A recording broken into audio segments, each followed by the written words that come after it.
Ji bo raya giştî careke din dijminê faşîst êriş bire ser jina şoreşger weke Sakîna, Sêvê, Hevrîn, Zehra û bi sedan stêrkên azadiyê. Vê carê jî Deniz Poyraz. Dîrok di dema me de û em di destpêka dîrokê de ne. Çawa ku dagorkerên Mezopotamya û Kurdistanê ev hezar salin ku li şexsê jina azad dixwaze civaka azad bişkîne, îro jî bi heman hovîtiyê tev digere. Cinawerên tarî ji rûnahiya stêrkan ditirsin. Keç û lawên welatê agir ji bo wan tirs û xof e. Lewra jî rasterast şer nakin.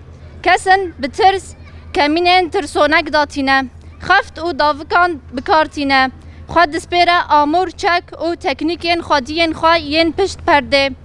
Bihêz û baweriya xwe re şer nake. Lewma jî timî li pey fen û qirêjiyê ye. Keça Kurd Deniz jî bi vî awayî hate şehîd kirin. Dijminê wehşî ew li ser taştayeke sade îxiste kemînê û êriş bire ser. Hem jî bi roj û li ber çavên qaş û hêzên ewlekariyê Deniz ne çeka xwe hebû ne jî amûreke parastinê ji bilî dilekî pak û rûyekî biken. Çeteyekî Erdoganê Daeş û faşîst li ber çavê her kesî ew şehîd xist. Ev çete û bi hezaran çeteyên bi navê Artêşa Sadat ku Daişa fermî ya dewleta Tirk û Erdogan e. Li Rojava salan êrişî gelê Kurd kirin. Bin ketin, têk çûn, reviyan û niha jî êriş dibin ser Partiya Demokratîk a Gelan HDP û xebatkarên wê yên sivîl.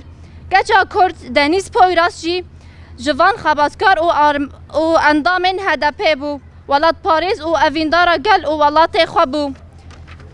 Em weke însiyatîfa pêşeroj di axife şehîdkirina jina serbilind Deniz şermezar û lenet dikin. Em ji dijminê mirovahîrê dagirkerên dewleta Tirk û Erdoganê faşîst re dibêjin ku hûn ê di tarîtiya xwe de bifetisin û hûn ê têk biçin.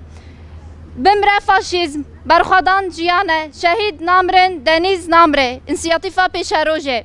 Şehîd namirin, şehîd namirin.